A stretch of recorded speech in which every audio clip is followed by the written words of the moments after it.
Hello viewers, welcome to my channel. Friends, మొత్తానికి గుంటూరు కారం collections అయితే 200 కోట్లు మార్క్ అయితే చేరుకుంది. గుంటూరు కారం మూవీ సంక్రాంతి రోజు రిలీజ్ అయింది. రిలీజ్ అయినప్పుడు మాత్రం చాలామంది నెగిటివ్ టాక్స్ అయితే స్ప్రెడ్ చేశారు. గుంటూరు కారం అస్సలు బాగలేదు, మళ్ళీ త్రివిక్రమ్ గారు రాడ్ దింపారని. ఓకే ఫ్రెండ్స్, నేను ఒప్పుకుంటాను.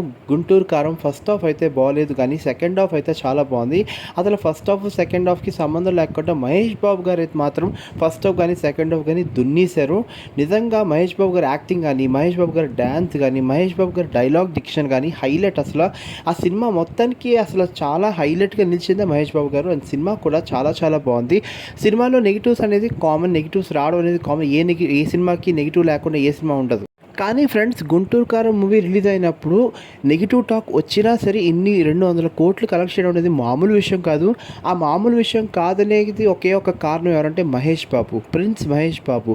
ఎందుకంటే ఫస్ట్ హాఫ్ కూడా సెకండ్ హాఫ్ కూడా ఏంటంటే మహేష్ బాబు గారి సెంటర్ ఆఫ్ అట్రాక్షన్. అసలు మహేష్ బాబు గారు డైలాగ్ డెలివరీస్ కూడా ఎంత బాగుంటుందంటే అంత అద్భుతంగా ఉంటాయన్నమాట.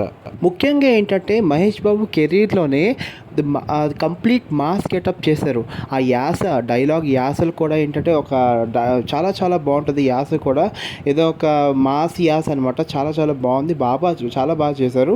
మీరు గమనించలేదు, గుంటూరు కారం 12th సంక్రాంతి రోజు రిలీజ్ అయినప్పుడు ఒకసారి చూస్తున్నాడు, మళ్ళీ రెండోసారి చూసిన మళ్ళీ మూడోసారి చూసినట్టు స్టేటస్లో కూడా, వాట్సాప్ స్టేటస్లో కూడా నేను చూశాను. అంటే గుంటూరు కారం ఫ్లాప్ మూవీ అయితే కాదు, మరి అంత తీసి పాడేసిన సినిమా అయితే కాదు. సినిమా అయితే మాత్రం చాలా బాగుంది. ఫస్ట్ హాఫ్ మాత్రం బోరే, సెకండ్ హాఫ్ మాత్రం హైలైట్. ఇది మాత్రం పెట్టుకోండి.